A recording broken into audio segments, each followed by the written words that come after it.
Bonjour à tous. Alors, qu'avez-vous pensé de votre dernière lecture? Apparemment pas grand-chose, vu le nombre de réponses. Aujourd'hui, je vais changer un petit peu de style, parce que je vais vous parler des gardiens du cycle d'Achille Esquiril. C'est un gros bouquin, il y a pratiquement 600 pages, mais on les voit pas passer. Moi, j'ai été très attirée par la couverture, où tout est circulaire et puis c'est bleuté, on voit deux personnages. C'est vrai que la couverture, elle est assez mystérieuse et l'histoire en elle-même m'a attirée. Voilà. Alors, c'est un roman dystopique, mais il se distingue quand même des codes habituels de ce genre littéraire. On disait il n'y a pas longtemps avec Audrey que en matière de dystopie, on commençait à avoir l'impression de lire toujours la même chose. Ben là, c'est pas le cas. Et je vais partager avec vous mon ressenti sur ce voyage émotionnel et philosophique. Imaginez un peu un monde où aimer est un crime. Vous me direz ça existe, mais Les Gardiens du Cycle, c'est un roman qui nous plonge justement dans une dystopie primitive où le métal, l'électricité n'existent plus, où l'amour est interdit, où les liens humains sont brisés chaque année. Et dans cette société qui est contrôlée, nous avons un personnage, une jeune, elle est adolescente au début du roman, Almie, qui ose ressentir, aimer et questionner les règles. Sa quête émotionnelle et existentielle m'a entraînée dans un espèce de tourbillon narratif assez captivant. Et on va découvrir ensemble cette dystopie bouleversante qui explore le sens du lien humain et du libre arbitre. Et du libre arbitre dans les liens humains aussi. C'est un monde dystopique sans émotion. Et je me suis fait pas mal de réflexions sur le conformisme social. Parce que dans ce roman, la société s'appelle la société du cycle. Elle a renoncé au métal, elle a renoncé à l'électricité pour survivre à un environnement hostile. Mais en fait, le véritable prix à payer, c'est l'unité absolue. Les villages qui sont éparpillés sont recomposés chaque année. Donc il y a une fête qui n'en est pas vraiment une. Et puis tous les villageois sont rééparpillés, mais pas ensemble, dans d'autres villages. Donc l'attachement est interdit et en fait l'amour au sens sentimental est une déviance. C'est un monde où l'individualité n'a pas sa place. Et l'auteur dépeint une société où l'homogénéité est synonyme de survie. C'est un écho glacé au dystopique classique comme on a pu, je pense que c'est un roman que tout le monde connaît, 1984 de George Orwell, ou Le meilleur des mondes. Et la recomposition annuelle des villages rappelle justement les sociétés totalitaires où les liens personnels sont brisés pour mieux contrôler les individus. On le dit, on divise pour régner. L'auteur va beaucoup plus loin en questionnant la nature même du lien humain. Et si l'attachement est interdit, quelque part, qu'est-ce qu'il reste de l'humanité ? Dans cet enfer, les enfants qui à partir d'un certain âge rejoignent aussi les villages, s'attachent comme ils peuvent. Ils ont des parents pour une année, puis ils vont en changer la prochaine année. Et ça soulève une réflexion assez poignante sur la construction de l'identité sans repère affectif. Vous allez voir d'ailleurs, il y a quelques éléments de réponse qui sont pas inintéressants, et ce concept de recomposition forcée, ça pousse à réfléchir sur le prix du conformisme social et sur la déshumanisation qui en découle. C'est un roman qui est très très fort en fait.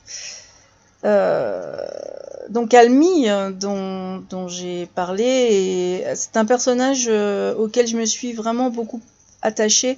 C'est le cœur battant de ce roman. Elle est décrite comme ayant un appétit indécent de sentiments. Elle incarne l'individualité dans un monde qui l'interdit. Elle est curieuse en plus, et sa quête de sens la pousse à remettre forcément en question les règles de la société du cycle, mais c'est surtout son amour inarrêtable qui la rend unique et profondément humaine. Elle a des sentiments, elle va vers les autres, elle est différente. Almy est un personnage très différent, elle dit pas c'est comme ça, tant pis, enfin voilà. Et en tombant amoureuse dans un monde où aimer est une déviance, c'est bien, Almy défie l'ordre établi.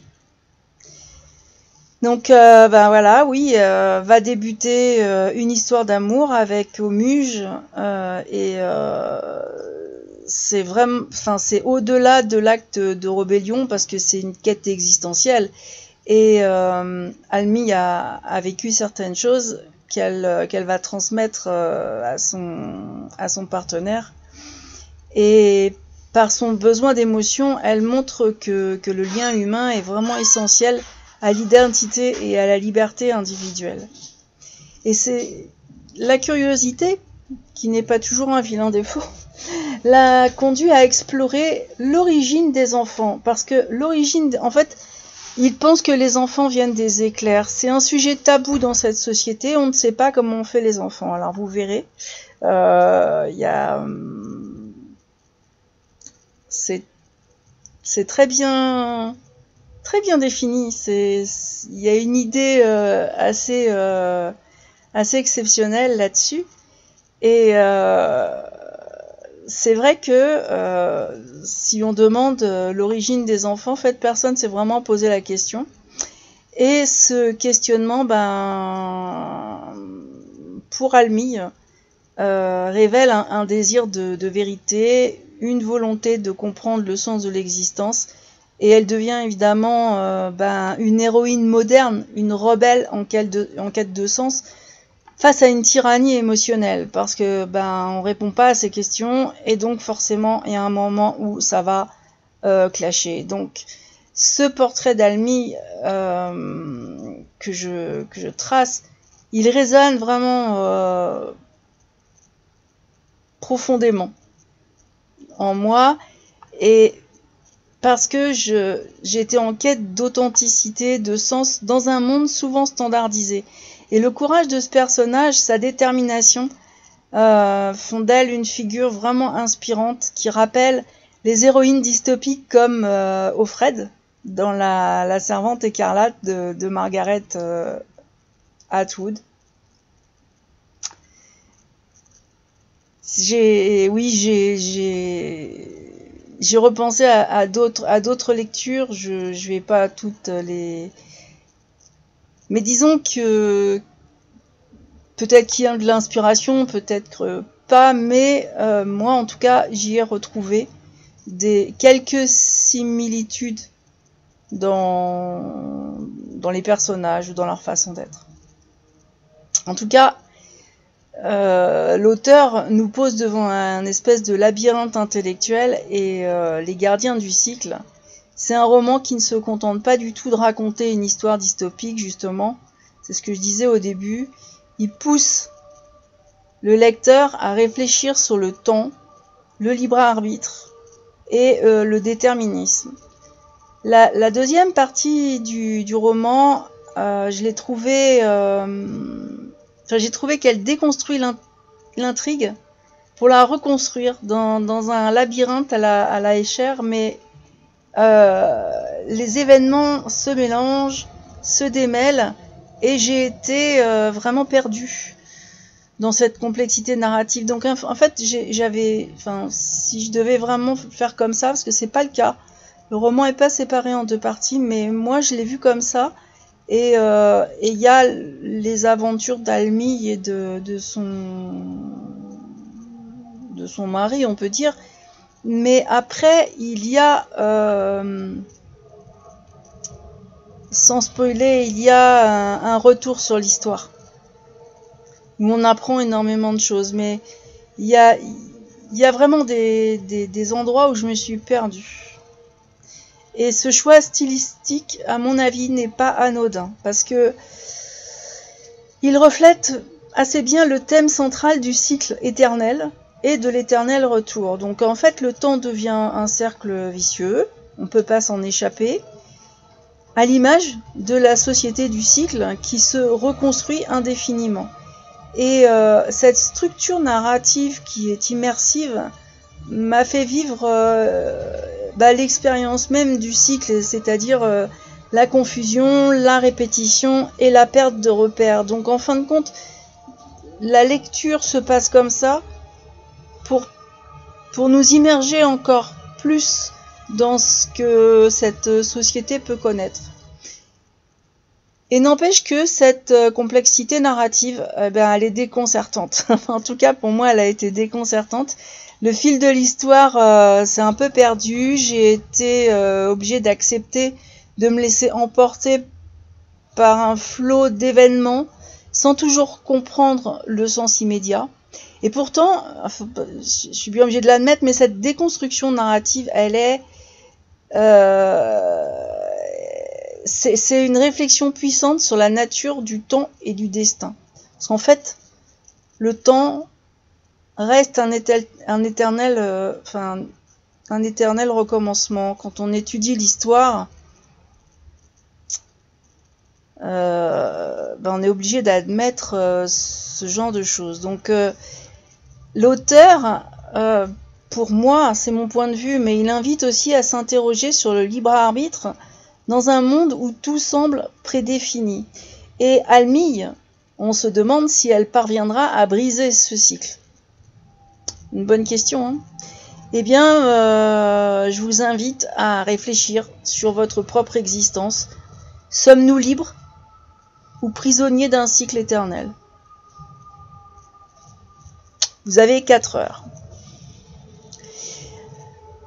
Au niveau du roman en lui-même, j'avoue que après ma perte de repères et le final, il était vraiment inattendu et il résonne encore.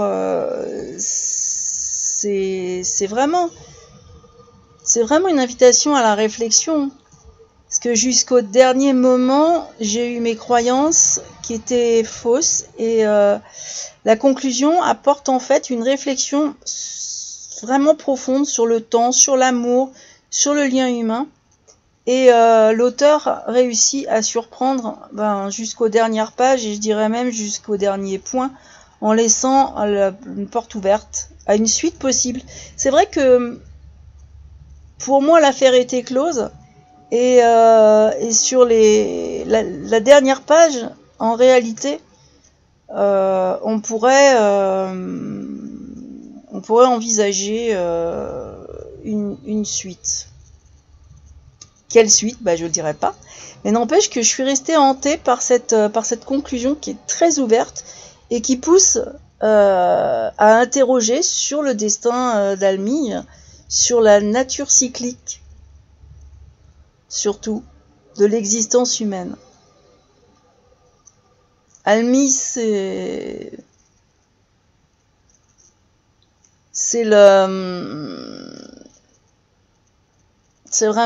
vraiment un personnage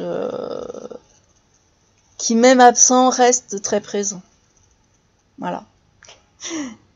Et ce roman, reste une dystopie, mais qui explore les dilemmes existentiels de manière, enfin moi je trouvais philosophique. Je suis dans ma période philosophique. Donc loin des intrigues linéaires, ce roman offre une expérience intellectuelle et émotionnelle vraiment intense. Et quand on est en quête de sens comme ça, de réflexion sur le temps, sur l'amour, bah, Les Gardiens du Cycle, c'est vraiment la lecture captivante.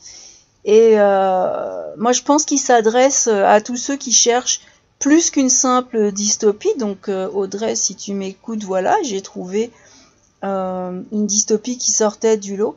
C'est une réflexion sur le sens de l'existence et sur la liberté d'aimer dans un monde très conformiste. Et c'est un livre qui, comme un labyrinthe, vous perdra, mais pour mieux vous retrouver. Alors je vais vous poser la question que peut-être vous n'attendez pas. Est-ce que vous osez défier le cycle? Et si oui, comment? Le roman d'Achille Esqueril, je l'ai dit, c'est plus qu'une dystopie classique, c'est une plongée émotionnelle, existentielle, qui interroge sur le sens du lien humain, sur le libre arbitre et sur l'amour, les sentiments comme acte de rébellion. C'est pas que l'amour, hein, l'amitié c'est pareil. Donc la plume, qui est très immersive d'ailleurs de l'auteur, m'a entraîné dans un tourbillon narratif. Et mes émotions se sont mêlées à des réflexions philosophiques assez profondes. J'ai pris pas mal de notes dont je ne me suis absolument pas servi pour vous en parler. Je garde mes questions pour moi et puis comme ça vous aurez les vôtres. Alors bien sûr, si vous recherchez une expérience de lecture intense et bouleversante, si vous aimez la dystopie introspective et philosophique, c'est Les Gardiens du Cycle, c'est une œuvre vraiment captivante qui va vous happer et qui va continuer à vous poser bien de questions et à vous hanter après avoir tourné la dernière page. Enfin moi en tout cas, c'est comme ça que je l'ai vu et ressenti.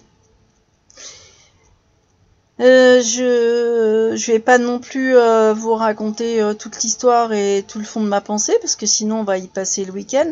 Mais en tout cas, si je devais conclure en quelques mots, je vous conseillerais de vous laisser tenter par cette dystopie philosophique, et aussi de revenir partager vos impressions, que ce soit en commentaire ou ailleurs.